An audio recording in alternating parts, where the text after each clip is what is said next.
Joe Burrow, Anthony Richardson, Nick Chubb, and Tank Dell are each recovering from major season-ending injuries. We highlight their current health status and discuss their 2024 fantasy outlook on today's episode of Locked On Fantasy Football.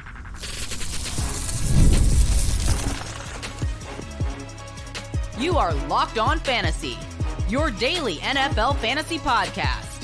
Part of the Locked On Podcast Network, your team every day. Taking Locked On Fantasy Football, your first team every day. I'm one of your co-hosts, Michelle Magdziuk, and when I'm not doing this, I'm a researcher and fantasy analyst with NFL Network. And I'm your other co-host, Vinnie Iyer, and I'm not doing this. I'm writing about NFL fantasy and betting for sportingnews.com. Today's episode is brought to you by Game Time. Download the Game Time app, create an account, and use code LOCKEDONNFL for $20 off your first purchase. Terms do apply. All right, so we have many big names that are going to be important for fantasy coming off some serious injuries. So it's always hard to decide, how quickly can they bounce back? How effective will they be coming into their first year after these injuries? So we have Joe Burrow coming off a right wrist injury where he torn some ligaments in his wrist. We have Anthony Richardson coming off a right shoulder injury where he missed pretty much all of the season. Tank Dell coming off a broken leg, plus randomly getting shot, but a minor wound there with this offseason. And then Nick Chubb coming off a really serious knee injury. So we'll get into all of those guys. Let's start with Joe Burrow because the Bengals offense is so important for fantasy, right? So many important weapons there in Jamar Chase and T. Higgins and Zach Moss. Joe Burrow, how confident are you that he can come back this year and he's going to be feeling good and looking like his old self? Yeah, I had to laugh looking at some of the early reports about him warming up. Everyone's like, he's quick, he's athletic, he's moving. Well, he didn't hurt his legs. Yeah. He hurt his wrist. Of course, he's going to be moving around and doing all those things. So it was funny to see that and just like, oh, he looks like the old Joe Burrow moving around in the pocket and throwing the ball. But look, he said himself, he was cautiously optimistic. He said the wrist feels better every day. He's not going to call it close to 100%. So he is honest, and we like that. And I think he's just going to progress that way. I did like the fact that we saw him maybe getting warmed up with his new weapons. I don't know if Mike Gesicki is going to be a key target at any point, but that was one of the highlights. We saw him connecting with him, maybe getting the feel of Jermaine Burton soon will be good. The rookie there replacing Tyler Boyd. So a lot of encouragement so far from Joe Burrow. See, this is my thing with Burrow. It's like, man, this dude can't have a normal offseason, right? I mean, 2 off seasons ago, he was dealing with appendicitis and he had surgery, and that really he lost a lot of weight there and he had to work his way back slowly. Last year, he was dealing with the ankle injury. It was ankle, right? Whatever, lower leg injury that he had to deal with. And that really made his beginning of the season slow. And now it's the right wrist injury. I think he's going to be good for fantasy. And what I do like is that his price has gone down, right? Like last year he was going as a quarterback 4. That was too high for me. But now he's going as quarterback 8 and going after the Strouds, the Loves, Richardson. Would you feel better about taking a Joe Burrow instead of those guys? Or would you still prefer, do you think Stroud, Love, Richardson have higher upside, so you'd rather go with them? Yeah, you look at maybe where you are with the quarterbacks right now. If you looked at them on the board, we were just in a super flex draft. We were picking number 1 and 2, and we took Josh Allen. You took him first. I went with Jalen Hurts and then Patrick Mahomes. So those are kind of the 3 that have been going ahead of everyone else. But then I think it's a little bit wide open in a sense here. Lamar Jackson has crept to the mix there as the 4th quarterback off the board. You see a lot of CJ Stroud. You see some Anthony Richardson. I know Michelle won't like this, but a lot of Jordan Love ascending as well from his touchdowns that he produced last year. So a lot of interesting quarterbacks that you're looking at range. But if you're looking at a guy that's going to be in the pocket and put up numbers, where does he fit, right? Between Mahomes and CJ Stroud, or is he after CJ Stroud? I mean, we'll talk about how we feel about Tank Dell and Stroud's weapons here in our last segment, but I don't see him suddenly declining. I mean, there are some weapons there. Again, we talked about the upgraded tight end and getting Burton. I think that's going to help him seamlessly throw into the slot without Tyler Boyd. Yeah, my thing with him last year, right? When we were talking about Joe Burrow last year, if we wanted to draft him highly. So he does have there's stretches he goes in with great games, right? But also in 2022, he scored fewer than 20 fantasy points in half of his games. It was 8 games played or in 2022 where he scored fewer than that. Over 25 points in just 4 games. That was the same amount as Jared Goff back in 2022. Well, guys like Mahomes and Hurts and Allen each had 8 such games. So double the amount of big games as Burrow had. So that was always my issue with Burrow, right? It's not that ceiling, I don't think is there. I'm fine with his quarterback 8 price, but when you have Dak Prescott and Kyler Murray going after him, like this is my thing with all of these guys, even with Jordan Love and Stroud, it's like Dak Prescott and Kyler Murray, like they're better than those guys for fantasy, right? And they have a higher ceiling and just as safe as the floor, I feel like. So I am fine with Joe Burrow at 8. It's just, again, Dak and Kyler are too low. I do think if I'm eyeing Joe Burrow or Jordan Love, I think I'm going Joe Burrow just because I like his weapons a lot more as well. Well, speaking of weapons, I think Joe Burrow has better weapons than those 2 guys you mentioned at this point. Dak Prescott, we're seeing if they're going to sign Zay Jones, but they're not doing well at wide receiver here. If Jalen Tolbert's your number 3, Brandon Cooks is getting a little bit older. So I'd say the weapons, I mean, if Burton pans out, that's a big if, right? As the number 3 and Higgins doesn't get traded, which looks like the case here. And you got some extra tight ends. That's going to be some good sources of production here for Joe Burrow. Then you look at Kyler Murray, look, they've been looking at Zay Jones too. Apparently, if you're not set at wide receiver, you're talking to Zay Jones right now. So it's very funny with the Cardinals. I think, look, the one thing that would help him maybe, Kyler Murray, if we knew he would run. We talked about how he was the forgotten middle round kind of pick. And the running quarterbacks, whether it's Richardson or Murray, Lamar Jackson, they're just going to have a little bit higher upside here because those scoring battles, right? That you can put up some numbers like that because it's a different scoring threshold for rushing. So it's a lot harder to get those 6 points passing yards where it's easy to get 60 yards rushing and post that. So it's going to be an interesting dichotomy again between the Mahomes, Burrow, Stroud versus the guys in the middle there that are the running quarterbacks, so to speak. And then you also think about Jordan Love, who's somewhere in the middle. If you had to put money down on Joe Burrow having over or under, let's go 38 passing touchdowns this year. Oh boy, that's a lot. We didn't see that many last year. I'm going to say under. I just don't think we can give him that many because your guy Zach Moss has to score a few from the backfield. So yeah, if he's throwing 38, then Moss probably has a pretty bad year, unfortunately, just because so much of that's going to be touchdown dependent. But you can't ask for better 2 wide receivers. You really can't as a duo, and Jamar Chase and T. Higgins. I expect Jamar Chase to go off this year. I expect T. Higgins to get back to what he was before.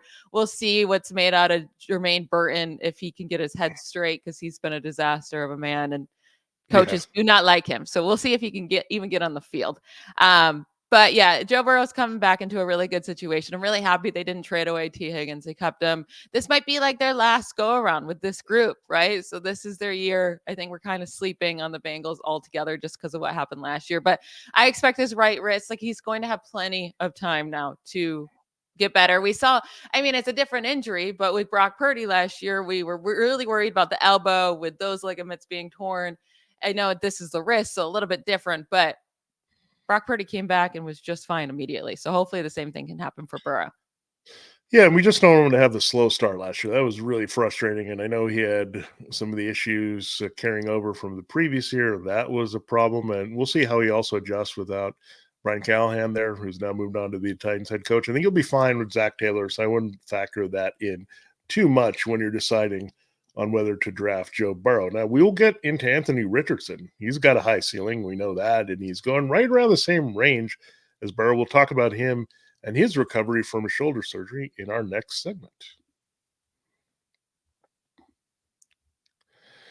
This episode of Locked On Fantasy Football is sponsored and brought to you by BetterHelp.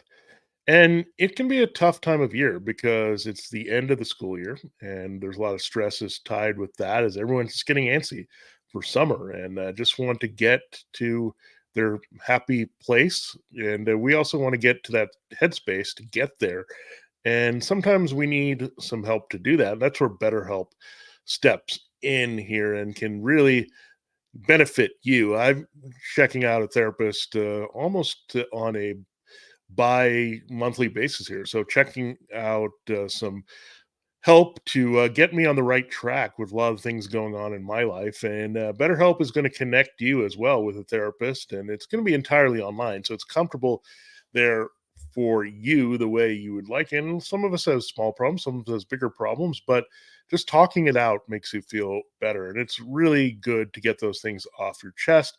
With BetterHelp, you can match yourself after a brief questionnaire with an online therapist. And if it's not the right fit for you, you can change therapists at any time for no charge. So a lot of good stuff there. It's entirely online, designed to be flexible and suited to your schedule and your needs. If you're thinking about giving therapy, try this as a time to get it on BetterHelp. Visit betterhelp.com/lockedon to get 10% off your first month. That's a great deal. That's BetterHelp, H-E-L-P, betterhelp.com/lockedon. You'll get 10% off your first month of therapy. All right, Michelle, it is time to break down Anthony Richardson, a guy that we also haven't talked about too much because he didn't have much of a rookie year. He went down with a shoulder injury. So, how are you feeling him right now? We've talked about him as QB6, QB7. What are the latest things you're hearing about him? So I mean, he's had plenty of time, right? He got this injury in week 5.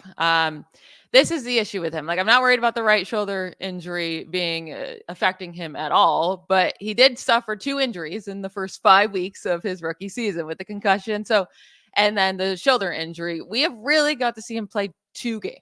2 full games. That is it.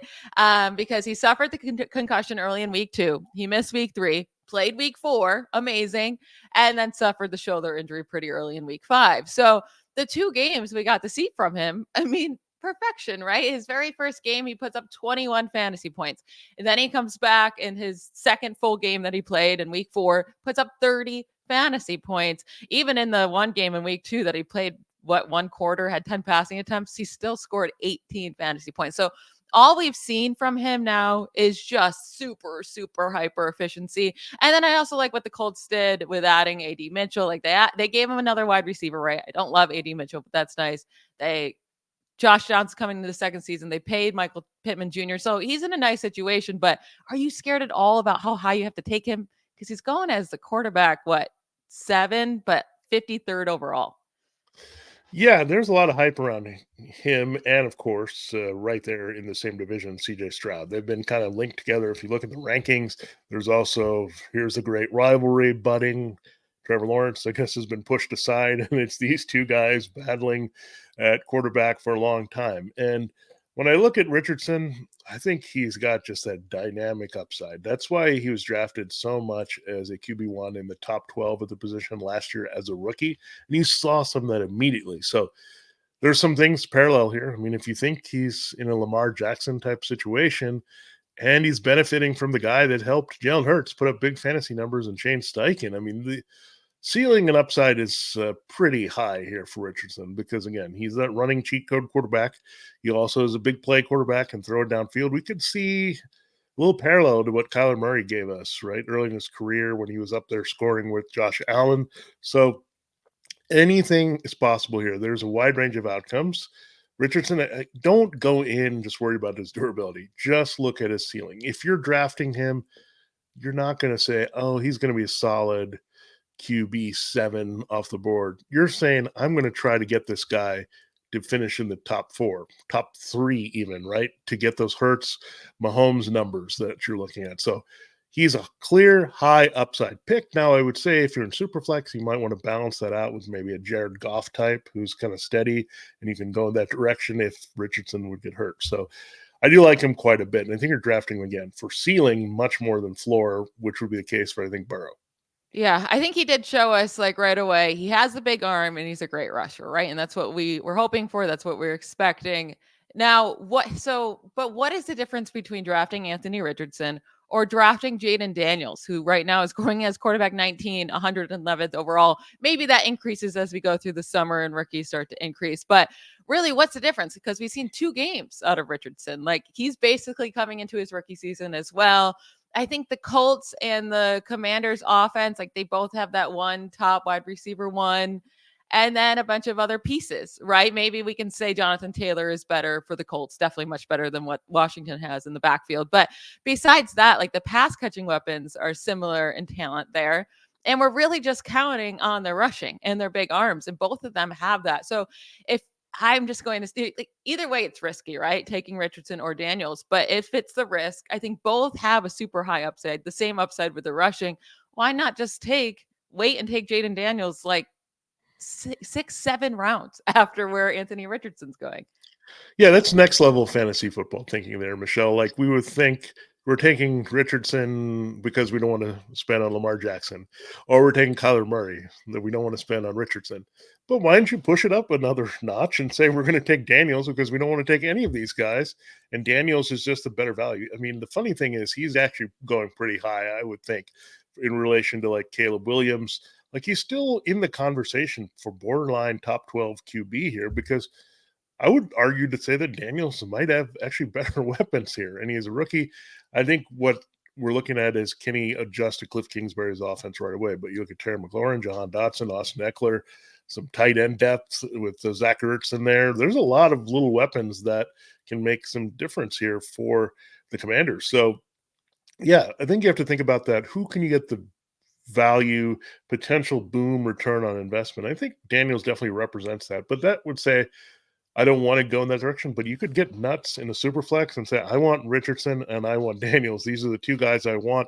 I want the same type of quarterback. I don't care. I want that floor of the running, but I also want the ceiling of the passing. So it's going to be a lot of fun. I think clearly these are two guys that are targets at different stages in your draft. And again, this is maybe, again, why we keep trying to advocate it might be time for 2 quarterback and super flex leagues so you can have both these guys in your starting lineup. Yeah, I will say, even if I go with the Brock Purdy or the Kyler Murray in the 7th, 8th round, where I think they're a steal in the 1 quarterback leagues, I still might come back and take Jaden Daniels a few rounds later if he's still staying this cheap, because we know what the upside is with these mobile guys, and I'll keep him on my roster for a few weeks to see what he's doing. And maybe I got a steal there, but yeah, I wonder if Daniels price will start to increase. Right now, he is still going after Caleb Williams, who's going, I mean, it's a couple picks higher, Caleb Williams. But yeah, they're going so cheap right now. It's like, why say that, Caleb Williams or Jaden Daniels are that much riskier than Anthony Richardson, where they're going so much later. That's my biggest worry with Richardson. It's too early of a pick for me. I understand his upside, but I'm either going to just spend up for the Lamar Jackson, which is not that much more expensive, or wait on another guy that has the same exact ceiling as he does. Yeah, you just have to cut through the hype. And sometimes players are too hyped and that pushes up their value. It happens every year. Richardson is no different. Yeah. All right. We're going to get into 2 different players. So no more quarterback talk. We're going to get into Nick Chubb and Tank Dell. Both coming off, Nick Chubb, poor man, coming off a catastrophic injury. Very worried about that one. And then Tank Dell, a broken leg. I'll say I broke my leg 3 times in my life. All right. So we're going to talk a little bit about broken legs here in a moment after we hear from another one of our sponsors. This episode of Locked On Fantasy Football is brought to you by the Game Time app. Buying tickets to your favorite events shouldn't be stressful. Game Time is the fast and easy way to buy tickets for all the sports, music, comedy, and theater near you. With killer deals on last-minute tickets and their best price guarantee, you can stop stressing over the tickets and start getting hyped for the fun that you'll have. I'm telling you right now, if you live in like a city or a downtown area or near a stadium at all, it's baseball season, right? The weather's getting nice. You're going out for some cocktails, and then you start seeing people walk around with their baseball shirts on and going to the game. And you're like, shoot, I want to go to the game too. Game Time is the perfect app for that. Like, you have it on your phone. It's so easy. You can see where your seats are going to be. It's the guaranteed to be the lowest price that you can find anywhere else. I'm telling you, download this app, because I've used it all the time in those situations where I just, I have that fear of missing out. I have that FOMO. So I have to go to the game too. It's the fastest growing ticketing app in the country for a reason. Get images of your seat before you buy, so you know exactly what to expect when you arrive. Buy tickets in a matter of seconds, 2 taps, and you're set. And tickets are sent directly to your phone, so you never have to dig through your email. Take the guessing work out of buying tickets with Game Time. Just download the Game Time app, create an account, and use code LOCKEDONNFL for $20 off your first purchase.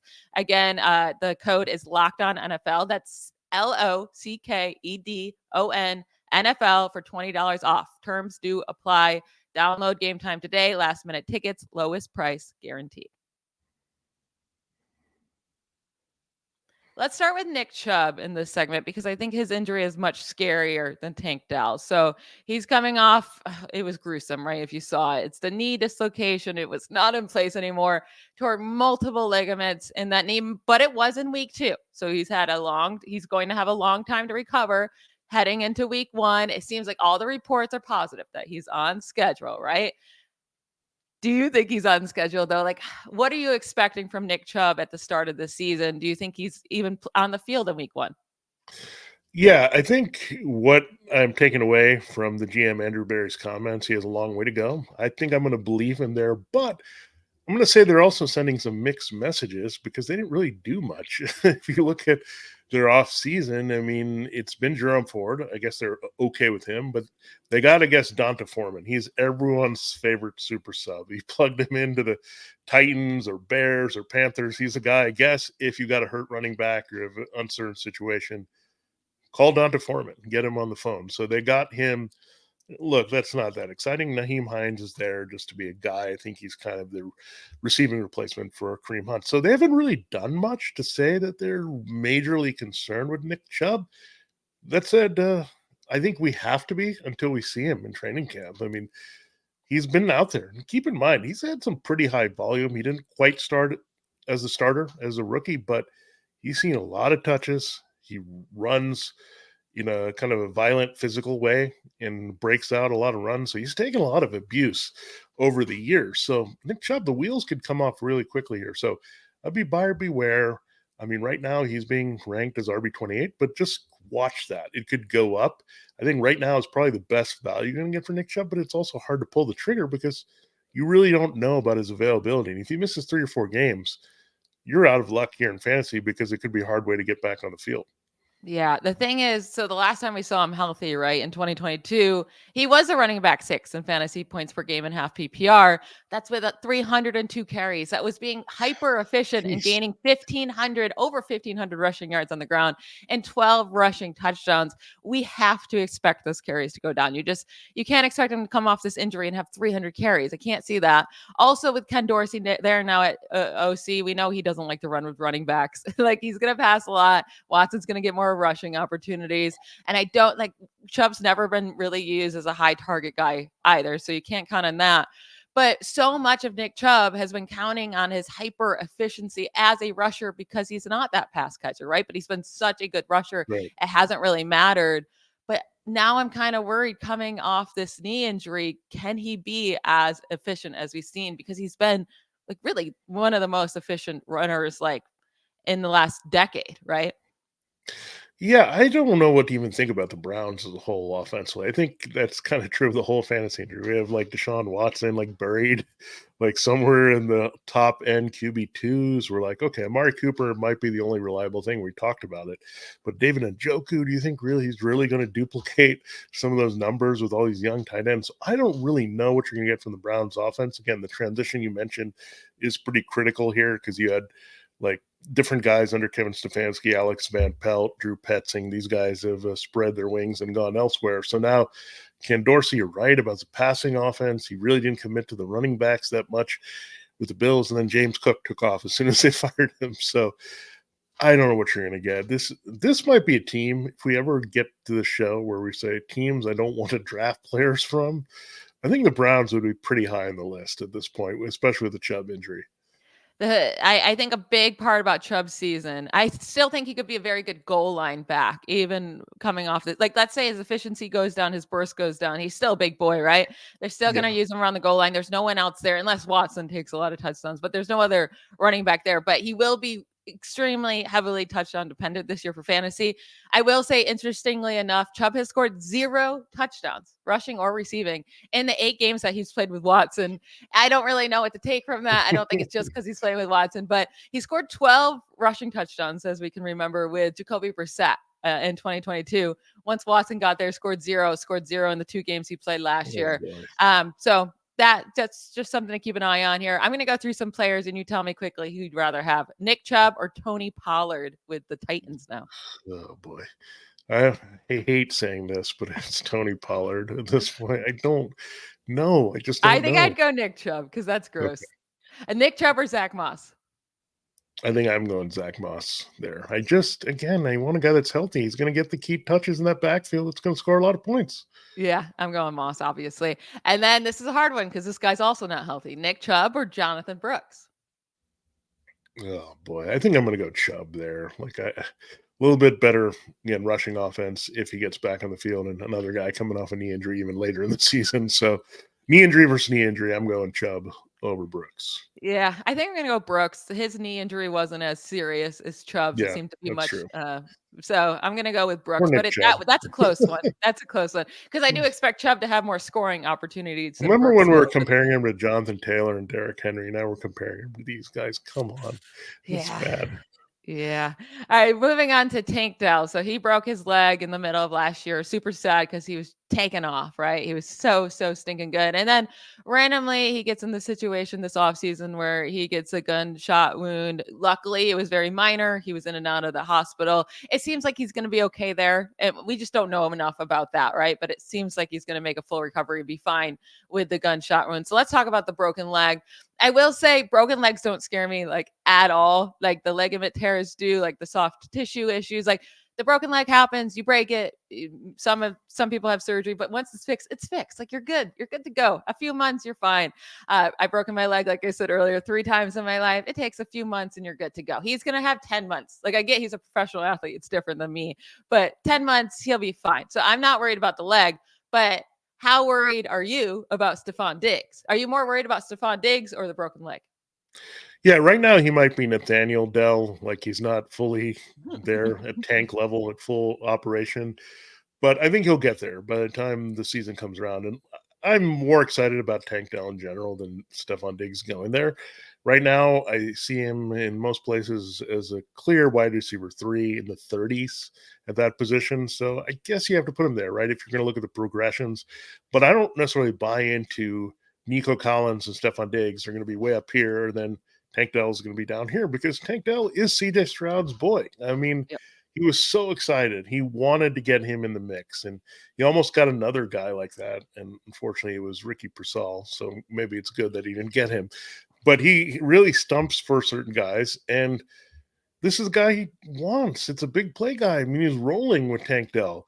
And Tank Dell could have actually passed Nico Collins in scoring if he had been healthy for the last few games because that's how important. I think he's just got a higher upside. So, again, Tank Dell, if he's lasting to wide receiver 3, I think he has wide receiver 2 potential. Bring down Diggs. We've talked about him being overrated.